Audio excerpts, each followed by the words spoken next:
बात आज भी करेंगे नगर परिषद लखनादौन की, क्योंकि राजनीतिक ऊहापोह, राजनीतिक गतिविधियों के नाम पर जिले में सबसे अधिक चर्चित मामला अभी जो 12 पार्षदों ने कल ही नगर परिषद लखनादौन की अध्यक्ष के विरुद्ध अविश्वास का प्रस्ताव बनाकर जिला कलेक्टर को सुपुर्द किया है, उसके बाद तमाम किस्म की चर्चाएं हवा में हिलोरे मार रही हैं।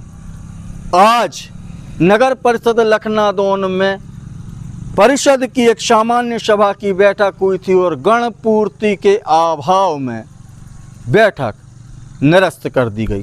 शासन की कुछ योजनाओं और 1-2 निर्माण कार्यों को लेकर एजेंडा जारी किया गया था, परंतु 12 पार्षद जिन्होंने अविश्वास प्रस्ताव प्रस्तुत किया है वे इस बैठक में नहीं पहुंचे। अब सीएमओ अपने कर्तव्यों का, अपने अधिकारों का उपयोग करके उसको बैठक को जो निरस्त किया है उसको अगली बैठक में लेके गणपूर्ति के अभाव में भी उन बिंदुओं को पारित कर सकती है। इस जो धारा 47 के तहत अविश्वास प्रस्ताव आया है उसमें एक अपडेट ये आई है, हमारे जो सूत्र हैं वो ये बताते हैं कि जैसे कि संभावनाएं व्यक्त की जा रही थी कि कलेक्टर इस अविश्वास प्रस्ताव में संतुष्ट हो जाती हैं तो वे उस मामले को शासन को भेज देंगी। तो कलेक्टर की संतुष्टि की कार्रवाई के बीच यह भी संभावनाएं जताई जा रही थी कि वे अध्यक्ष को भी अपना अभिमत रखने के लिए आमंत्रित कर सकती हैं। तो सूत्र ये बताते हैं इस मामले में कि नगर पंचायत लखनादौन की अध्यक्ष को कलेक्टर 3 नवंबर को अपना अभिमत, अपना पक्ष, अपनी बात रखने का मौका दे सकती हैं और इस अभिमत के बाद फिर कलेक्टर उस प्रस्ताव से संतुष्ट होने के बाद उसे शासन के पास प्रेषित कर देंगी। धारा 47 के तहत संभवतः यह पहला प्रकरण है जब किसी नगर परिषद में इस तरह अविश्वास प्रस्ताव प्रस्तुत हुआ है।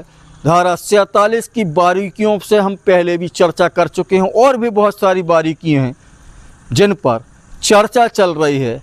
अब शासन इस मामले में निर्णय क्या लेता है, खाली कुर्सी भरी कुर्सी का चुनाव कराता है अथवा इस मामले को, इस प्रस्ताव को निरस्त करता है, यह तो शासन की ही मंशा होगी।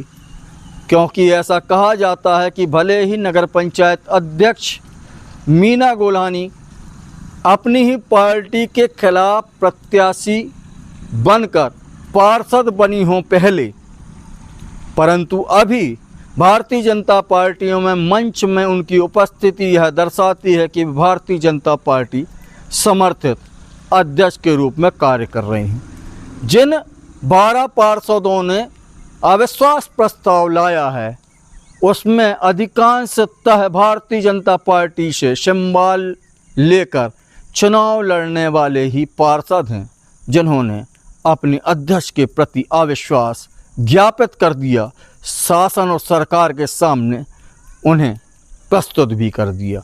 अब इस मामले में चुनाव होता है अथवा नहीं, प्रशासनिक और कानूनी बारीकियों के साथ क्या कोई राजनीतिक मजबूरी, राजनीतिक ऊहापोह की स्थिति आती है, यह तो भविष्य में पता चलेगा। फिलहाल अभी अविश्वास प्रस्ताव को लेकर इतनी ही चर्चा हो रही है, परंतु पिछले 1.5 साल से 2 साल से अध्यक्ष के विरुद्ध पार्षद लामबंद थे और तरह तरह की विरोध प्रदर्शन भी समय समय पर देखने को आए। अब जबकि अविश्वास प्रस्ताव प्रस्तुत हो गया है, अब इसे स्वीकार करना अथवा अस्वीकार करना यह बात शासन के मत में है। शासन इस पर क्या निर्णय लेता है वह देखने वाली बात होगी, परंतु पार्षदों की 12 पार्षदों के जो रवैया है, जो उनका सोच है, उससे ऐसा लगता है कि अध्यक्ष के विरुद्ध उन्होंने जो 1.5 साल पहले अपनी जंग प्रारंभ की थी, 7 विरोधी पार्षदों के साथ यह अविश्वास या विद्रोह पनप रहा था और आज उनकी स्थिति 7 से बढ़कर 12 हो गई है कुल 3 पार्षद अध्यक्ष सहित अभी अध्यक्ष जी के पक्ष में हैं, बाकी 12 पार्षदों ने विद्रोह का विगल फूंक दिया है।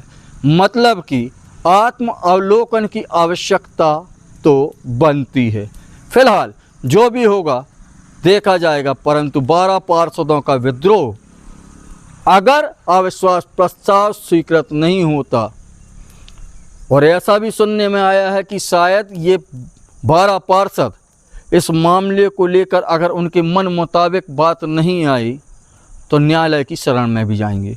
और इसके अलावा क्या विकल्प हो सकता है, तो चर्चाओं के बाजार से एक बात निकल रही है कि शायद 12 पार्षद अगर धारा 47 के तहत अविश्वास प्रस्ताव नहीं आता और शासन उसे निरस्त कर देता है तो उस स्थिति में क्या होगा, क्योंकि हम तो भविष्य की संभावनाएं और चर्चाओं के बाजार से खबर निकाल के लाते हैं। तो इस स्थिति में क्या 12 पार्षद सामूहिक रूप से सरकार के सामने, कलेक्टर के सामने अपना त्याग पत्र दे देंगे, क्योंकि अध्यक्ष के विरुद्ध उनकी जो लड़ाई है वह लगभग निर्णायक मोड़ में है। तो क्या 12 पार्षद इस्तीफा देने को भी आतुर हैं? पता चलेगा धीरे धीरे। अभी अविश्वास प्रस्ताव पर सरकार का निर्णय आ जाए, फिर उसके बाद धीरे धीरे पत्ते खुलेंगे कि बचे हुए 2 साल में आखिर किस रणनीति पर ये पार्षद आगे बढ़ेंगे, या फिर सरकार और जनप्रतिनिधियों के बीच कोई मध्यस्थता होती है जिसके बाद कोई सामंजस्य बनता है। ये सारी चीज़ें, सारी संभावनाएं भविष्य की गोद में खेल रही है। अविश्वास प्रस्ताव आएगा, नहीं आएगा, अविश्वास प्रस्ताव स्वीकार किए जाने की स्थिति में मतदान होगा, खाली कुर्सी भरी कुर्सी होगा, या फिर सरकार इस अविश्वास प्रस्ताव को निरस्त कर देगी। और अगर ऐसा होता है तो क्या 12 पार्षद सामूहिक रूप से इस्तीफा दे देंगे? देखने और समझने की बात है। प्रतीक्षा और प्रतीक्षा के अलावा और कोई विकल्प नहीं है। चर्चाओं के बाजार से फिलहाल इतना ही। नमस्कार।